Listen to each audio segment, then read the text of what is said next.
Welcome, ladies and gentlemen. I'm your host, Lopen23. You're joining me for Choices of Stories You Play, Endless Summer, Book 1, Chapter 14, Last Night on Earth. I hope you all enjoy the southern accent. Last time on Endless Summer, you and your friends have gathered on the rooftop garden of the Celestial to confront Alistair on his deception. And he just revealed a shocking secret. My name is Everett Alistair Rourke II, the man who built this place, the man who brought all of you here is my father. A stunned silence falls over the group until... What? So, it's you. Did not see that coming. I kinda did. You've been lying to us? Grace, I'm sorry. I never meant to hurt you. He reaches for Grace, but she pulls away. So wait, you're the boss's man's son? And that's supposed to make us trust you? What's the deal? Did he play here to spy on us? Is he listening in right now? No, for God's sake, I'm not a spy. I don't know. I think he sounds sincere. That's what spies do. That's like... literally their basic job. I believe him? I don't believe him. I believe him. You do? That should automatically make us friends. I'm just saying. Really?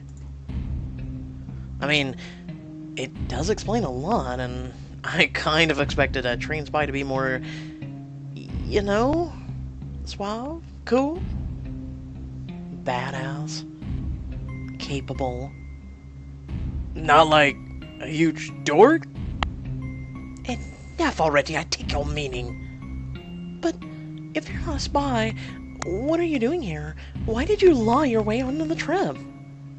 Alistair lets out a long sigh, turns to the railing, gazing out over the island. My whole life, all I ever wanted was his approval, his respect. For him to look at me with pride, to embrace me as his heir. He was always gone on one business trip or another, always occupied with his resort or his research projects. My 10th birthday, he was in Huerta, unveiling his new fusion-powered bullet train. My high school graduation, he was in Moscow negotiating trans-European trade agreement. And still, I thought I could impress him. If I just achieved enough, if I followed in his footsteps, he'd finally recognize me for what I'm worth.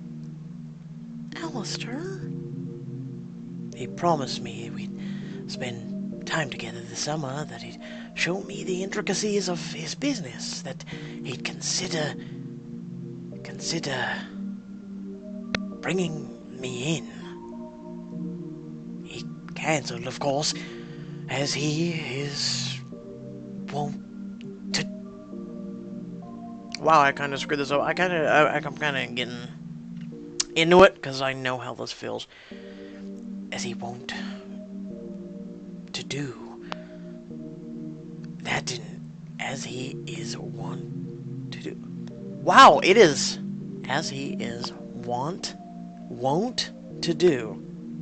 Okay, so that's not just me getting kind of blindsided. Okay, but that wasn't the worst part. No, the worst part was when I discovered that 10 students from my very college would be randomly selected to take his prized trip to his island while he was there. Rourke was here? I sent him a furious letter, and lo and behold, I got an email inviting me to come along. After all, perhaps he meant to make amends. Well, I wasn't going to make amends. I planned to confront my father and tell him how I truly felt, to sever myself from this blasted family once and for all. I planned for all that, but then we hit that storm, and now I realize how foolish I was. My father is gone, for all I know deceased, and I'm stranded here, where I'll probably die too. And he'll never know my true feelings. Alistair, that's so...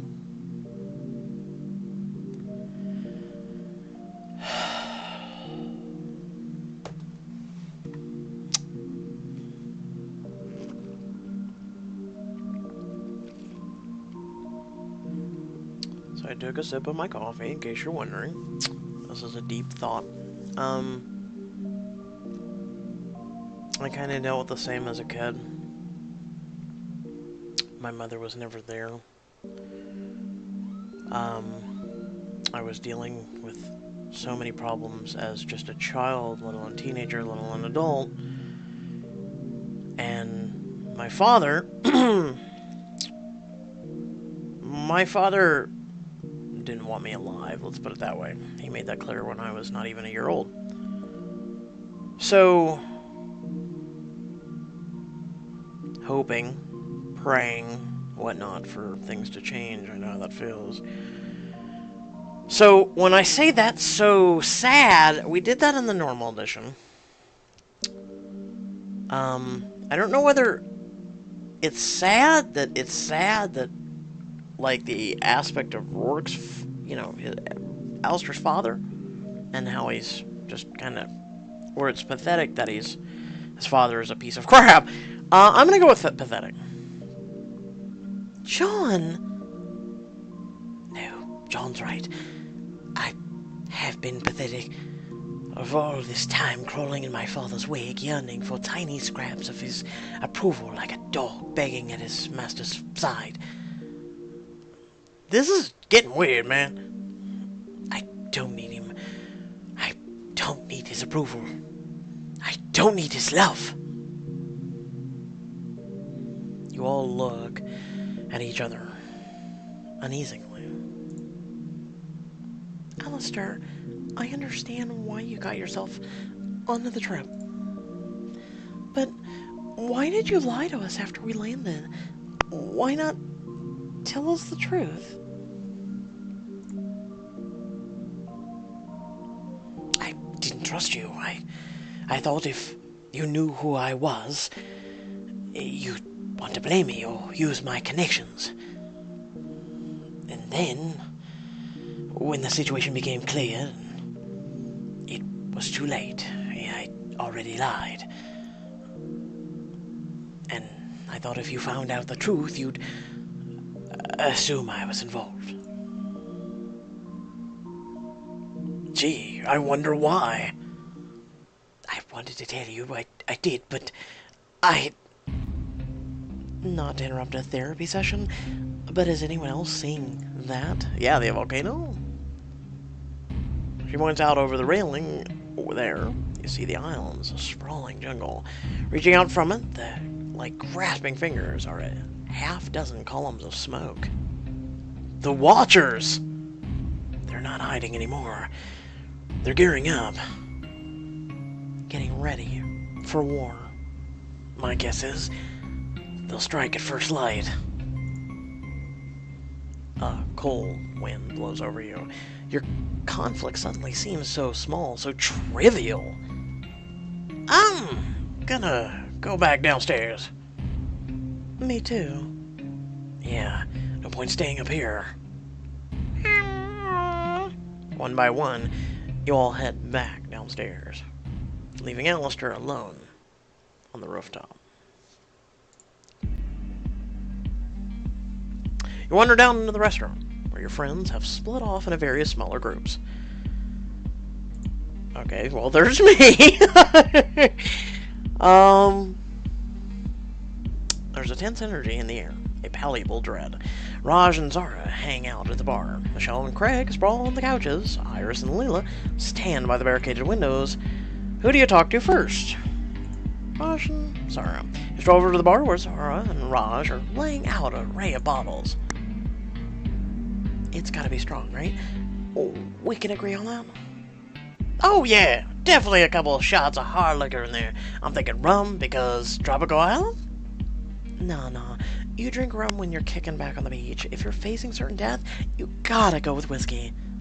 True, but that doesn't pair with a blue Curacoa. And we gotta have blue Curacoa. Because, you know, the Watchers have blue skin. I was gonna ask about that. So, are they like just the dudes from Avatar? Ah! Those were like blue cat people. No, they weren't, Raj. No, they literally, Pixelberry, I gotta call them on this. They literally did copy the people from Avatar. They were not cat people. If they were cat people, they would have been more feline. And they also would have had hair. These are like blue and green plant people? Which reminds me, should we put something herby in it, like some mint, maybe? What are you two up to? Trying to make the perfect drink for the night. Something that says fun and friendship in the face of likely death. That sounds awesome. You think so? Yeah, I mean, we've barricaded the doors, made some weapons, done everything we can to protect ourselves. Why not have a drink? For old time's sake, if nothing else. Exactly. This might be a weird thing to say, but I really do admire your optimism. You guys somehow managed to find an upside in some pretty dark situations. Except for Zara. Hey, easy Optimus. I just like drinking. When you guys figure out what your drink is, I'd love to try one. You step away from the bar. Let's go with Michelle and Craig. Stroll over the couches where Craig and Michelle are sprawled out. So, Michelle, you're smart, right? Compared to you, Craig, who isn't? I mean, just, what do you think our odds are against the Watchers? I mean, I bet I could take 2, maybe 3 of them hand to hand, but if they got swords, or, like, they're riding dinosaurs, why would they be riding dinosaurs? I don't know, just seems like the kind of thing they do? No, look, Craig, I have absolutely no idea what our odds are. I don't think anybody does. I just know that I sure as hell don't want to die here. I mean, none of us want to die. I know, but it would be so unfair. I had a whole life planned out, and I'm not gonna live any of it. I was gonna graduate with honors, do a medical residency in New York, become a world-renowned neurosurgeon, and get married to me. It doesn't matter. It's stupid. I just can't all end here. Not like this. Michelle.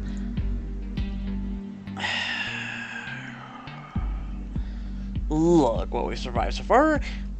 We can't know the future, so let's live in the present. I agree with that. Seriously? That's all you got? I mean, and Michelle, none of us know what's gonna happen. Maybe we'll beat the Watchers, get safely home, and the next day get hit by a car. Why would you even say that? Because that's how life works. I'm making a point. We never know when we're gonna die, so we have to live every day like it's our last and be grateful for everything we've already had. Yeah! You're totally right. Even if, like, I go out like a hero fighting those Watcher dudes, I've still got to live a pretty damn good life. I got to play college ball with my best friend Sean. I got to see my folks proud as hell of the son they raised. And I got to party on an island and have a crazy-ass adventure. You're right, John. Live in the present. That's what it's all about. You really mean that? There's nothing left you dream about. Nothing you regret not doing? Craig's eyes flit to the bar, filled for just 1 second with a stinging sadness. Nah, nothing. You guys hang in there. We'll get through this. You step away from the couches. Just real quick. That's life. So, folks, pretty much my whole entire life is filled with regrets. My whole entire life is filled with conflict. You gotta live today like it's your last. You got to.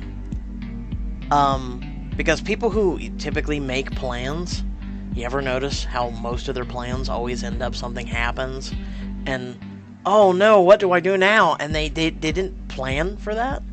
You have to also prepare. I mean, nothing wrong with planning, but you're gonna have regrets. You're gonna have to live in the moment. I suggest living in the moment.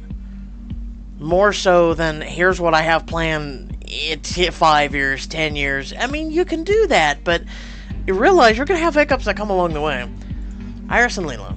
You walk over to the pile of furniture barricaded by the windows, which Leela and Iris are examining. They don't notice your approach. What do you think, Iris?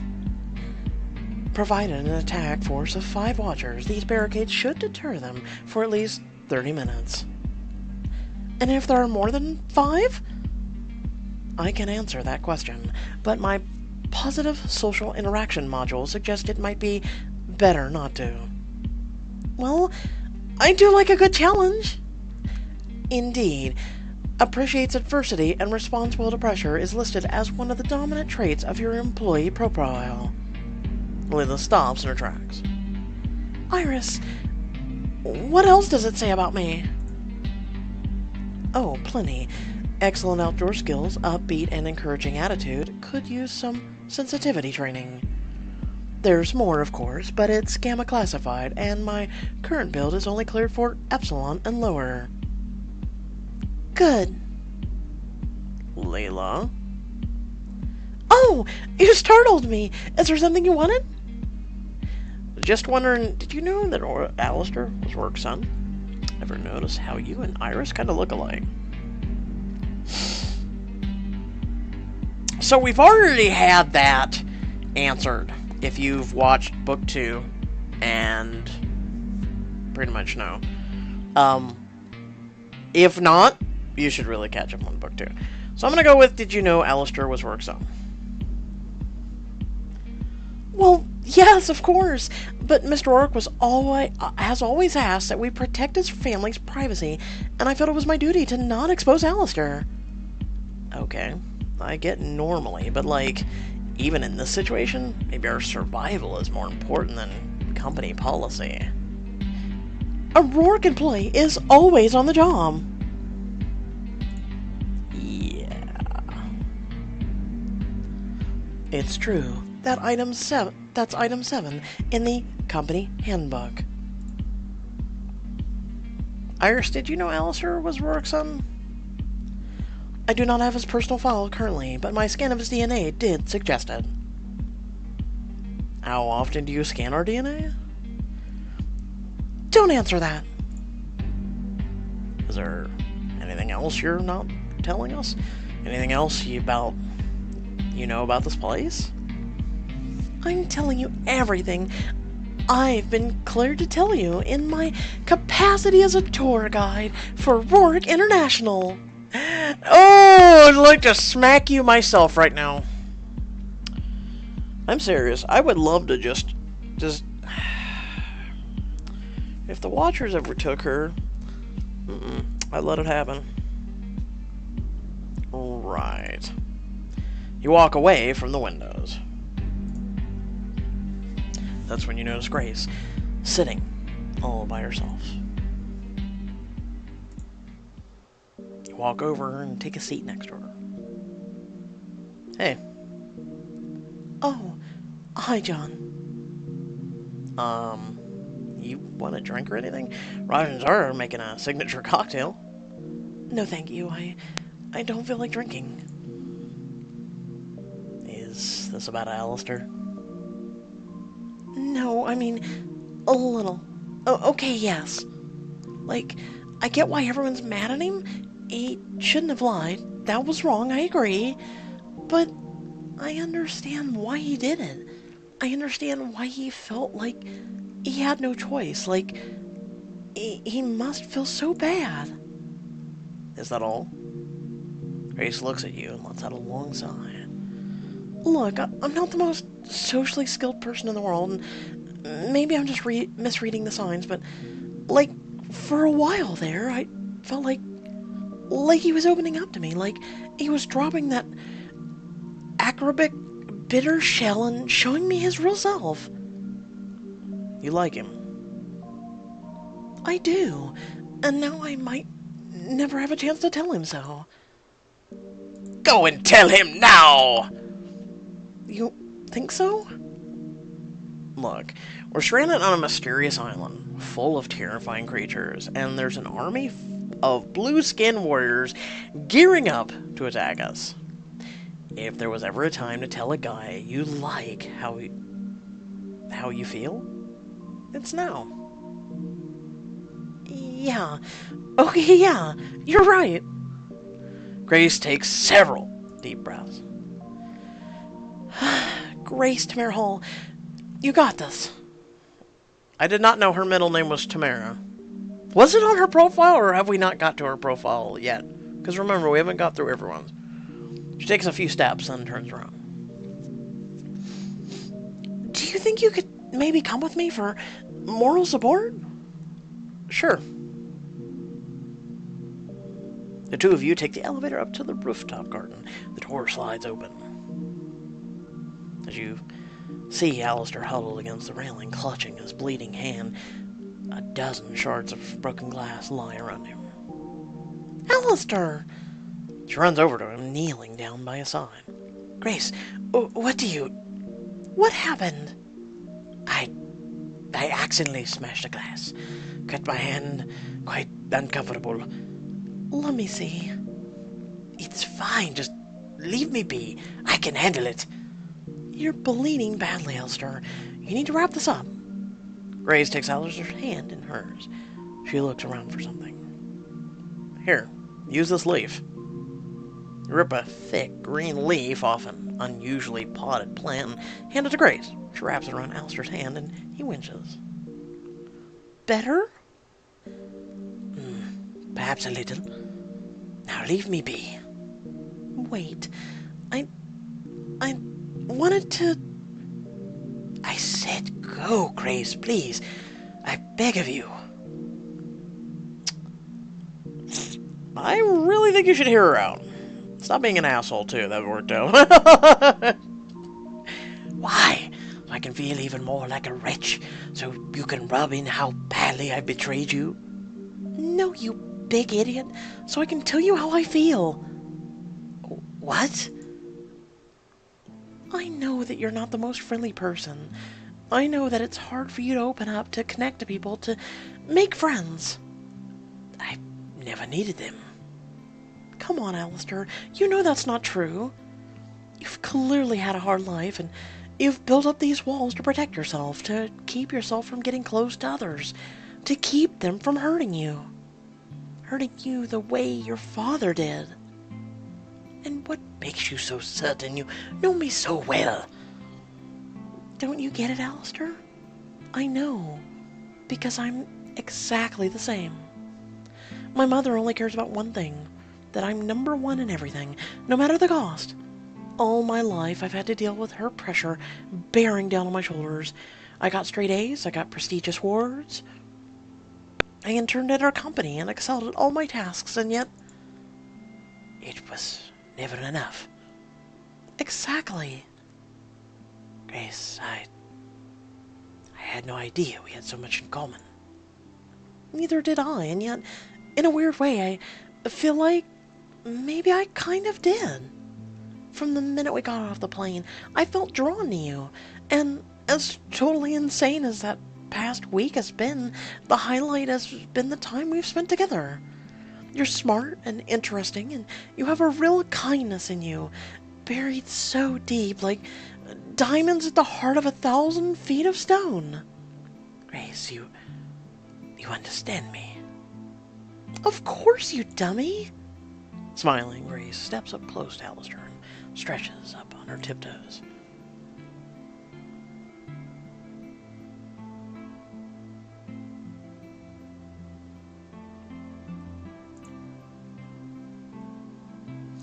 Alistair's cheeks flush a deep pink.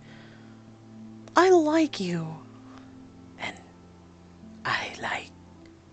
Heavens! He holds up his hand, and the one he'd cut earlier in disbelief. As you and Grace stare, he unwraps the leaf, to reveal that the cut is completely healed. Whoa. Remarkable. Truly. He no longer dislikes you. Holy shit. Holy crap, everyone. So, we found out that the plant on the rooftop is a healing plant. The plant leaf? Perhaps it's a hyper-evolved form of aloe. It could be, but that doesn't explain the rapid speed of recovery. It's somehow reconstructed the cell tissue. Amazing! Do you think that maybe it's in relation to the serum generated by the... I'll leave you two alone. I think you've got it from here. You hop back in the elevator and head back down the lobby. Thanks a lot, Pixelberry. I really was actually fascinated by the leaves that actually would have told us more about healing. But don't mind me. The rest of your friends are there. Jake lounges by the bar. Stella practices combat by the doors.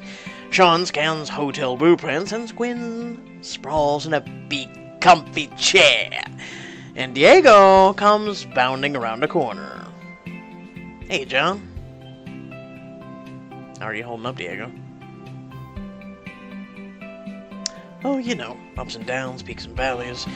Found some chips in the kitchen. Gonna get murdered by a bunch of Lord of the Rings rejects. The usual. At least you got some chips, though. Salt and vinegar, baby, the best. You got some Cool Ranch Doritos, maybe some spicy chips, salt and pepper, or salt and vinegar, sorry. It looks at the 4 others hanging out.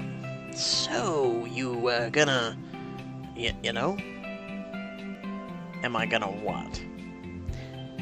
Do I seriously need to spell it out? Make a move. What? Come on, John. I've seen the way you're acting. Flirting, teasing, staring out with a ba-dum party eyes. It's my conscience voice. That's what Diego is. I'm actually a patient from the mental asylum talking to myself right now. Talking to my conscience. So, what are you waiting for? Go get that steamy R-rated action. I mean, now? This might be our last night on Earth, John. What better time than now? You look out again at the lobby and decide Diego's right. This is the time to take this all the way! So I'm thinking of Stella, because I want to end up with Quinn leading into, so just letting you all know that. If you're thinking I'm going to pick either of the two guys, I really do apologize, but since I'm a guy, maybe when I do a female playthrough, maybe.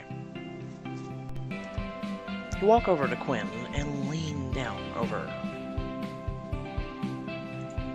Hey. Hi, John. Enjoying the chair? No, not really. Mostly just finding something to do that isn't worry about the Watchers. How about you? Well, you know, I was just wondering if maybe you wanted to come up to my room? Quinn looks at you, reading your expression. I thought you'd never ask. Well then. Maybe I underestimated Quinn. The two of you make your way up to your room. So, yeah, I know you've been here before, but, welcome to my room, and there's some wine in the cabinet if you want, and you turn around to face Quinn. She presses into you, leaning in for a deep, passionate kiss. You know what? Forget the wine. Who needs wine when I have you? Grab Quinn and push her back against the wall. Kissing her again, she moans and grabs your shirt, tearing it off of you. I like that shirt. I like you more. She runs her hands along your body while you press against her, nuzzling her neck. That feels so good. Slide your hands down and pull Quinn's shirt over her head. She grins, arching her head up and gently nibbling on your ear. Okay, I'm not gonna lie, that is cute and yet attractive lingerie. You bury your head deeper in her hair, kissing the side of her neck, her collarbone, the curve of her breasts. She moans in pleasure. She pushes you back lightly, and you fall onto your back on the bed. With a playful twirl in the moonlight, Quinn slides off her pants, then climbs onto the bed, straddling you. You are so incredibly, insanely sexy. She laughs and leans in close, kissing you deeply, her hands sliding along your chest, along your stomach, then lower. Oh God, John, I want you. I need you. I'm yours. And you wrap your arm around her and pull her in, and the two of you melt together in total bliss.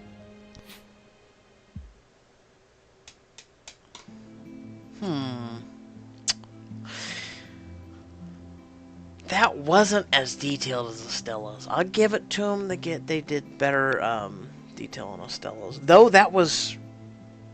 I give it an 80.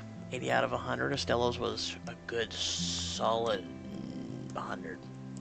90 to 100. Hers was a little bit better. Afterwards, you lay together, tangled up, your bare legs intertwined with hers. That was so good. I'm still catching my breath. Hope you're not too worn out. I might want some more of you later. You lean in, pressing your face to hers, and the two of you kiss. Can I tell you a secret? Sure. I wanted you the minute I saw you. All the way back on that plane, you walked by me and I felt this spark inside of me. I just knew somehow. I knew I had to have you. I am not a possession, damn it! I mean, I am super hot. Quinn playfully slaps her shoulder. You smile and kiss the side of her neck.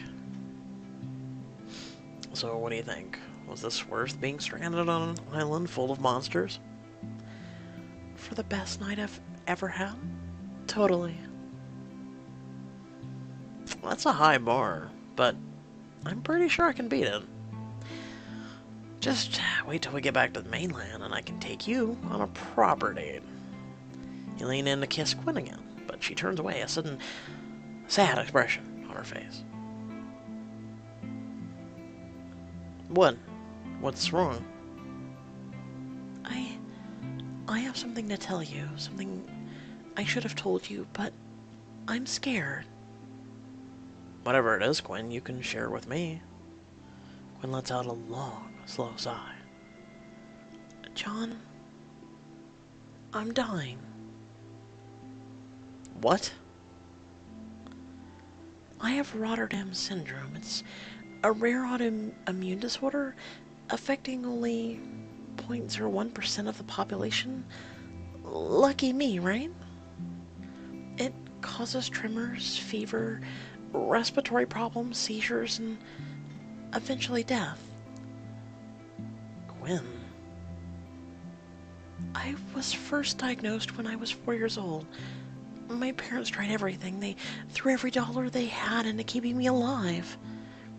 To keep me safe.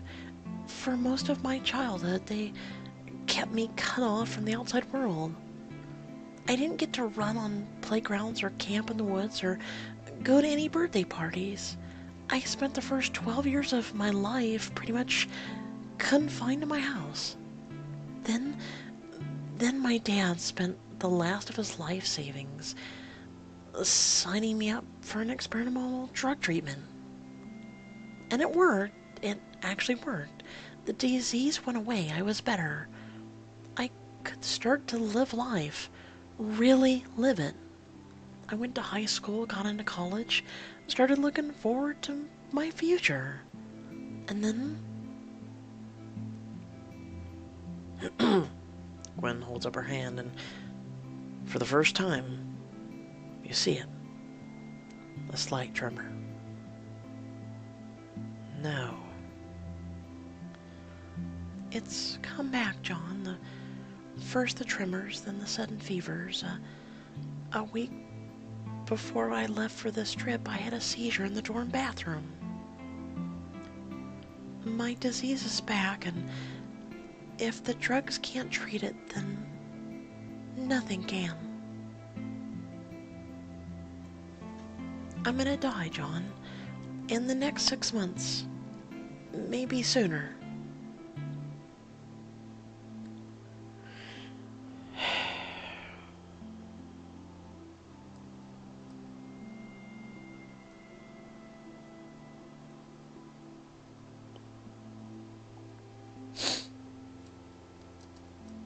Sucks. Even with future knowledge, still a deep topic for me.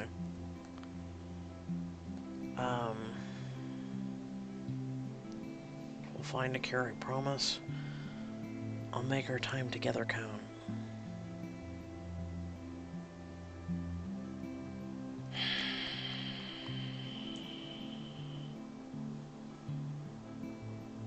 And here we were having such a wonderful evening. Okay, I had to lighten it. I had to, because this just depresses the shit out of me. So, I mean, I'm sorry to say this, but there's no Island's Heart, right? So, and there's no mythical cure-all. So, based on real life, if a woman I was into told me that, you know, surprisingly, there's, I'll say this real quick, but, there's some real dirtbags out in the world who, leave their spouses or their loved ones,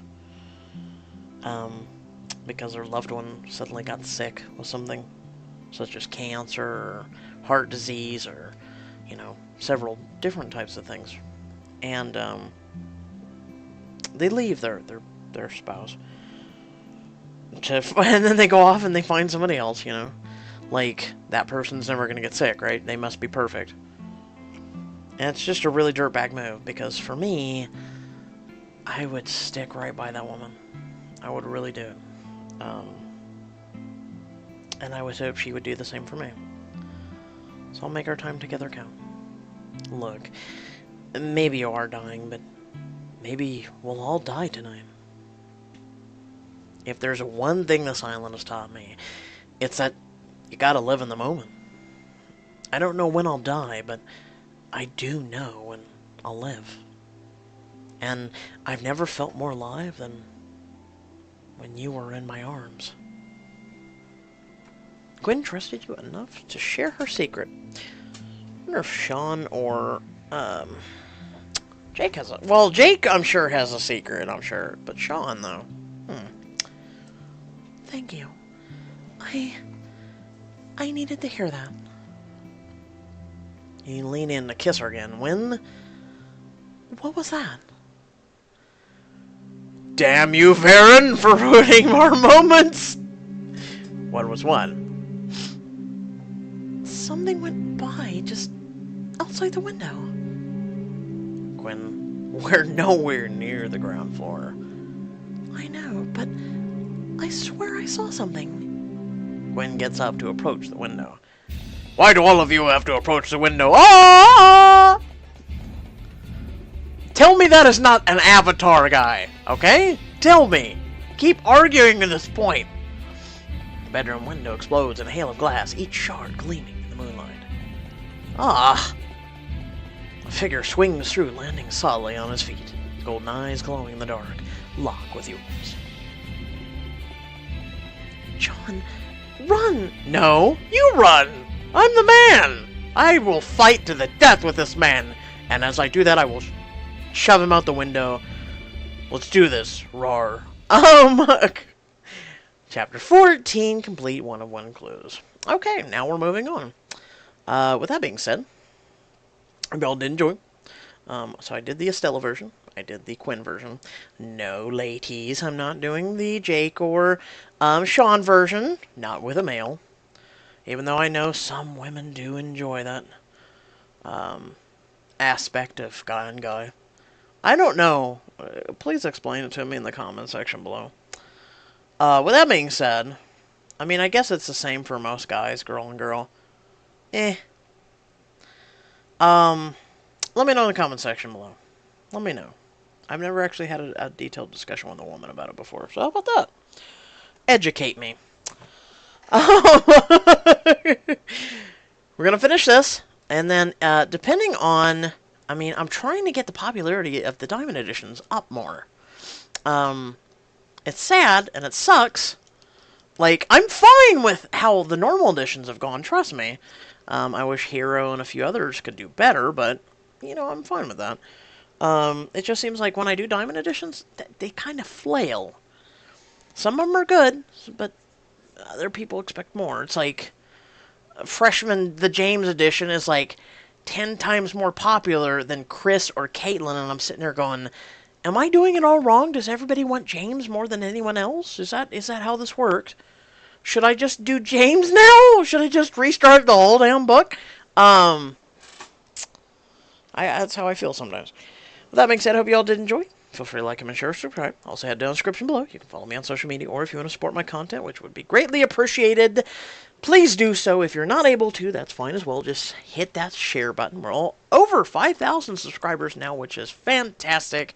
I have to figure out something to do for the 5,000 subscriber special, because that's typically kind of like a gold standard where people get 5,000 subscribers and they do something. And then when they hit 10,000, they do something. When they hit 20,000, they do something. 50,000, you know what I'm saying? It's 5, 10, 20, 50, 100, and then after that's like whatever. You know, it really depends on you. I would if we ever got 100,000 subscribers, one, thank you, I love you. I love every single one of you. Secondly, I would probably I don't know, every 10,000 subscribers maybe? 10,000, 50,000, I don't know. But, you know, that's a dream, and I hope one day, maybe with you guys' help. Hope and help! If you could do either one, that'd be appreciated. But I do try my best. So, with that being said, until next time, stay well, stay awesome, and I'll catch you all in the next video. Peace.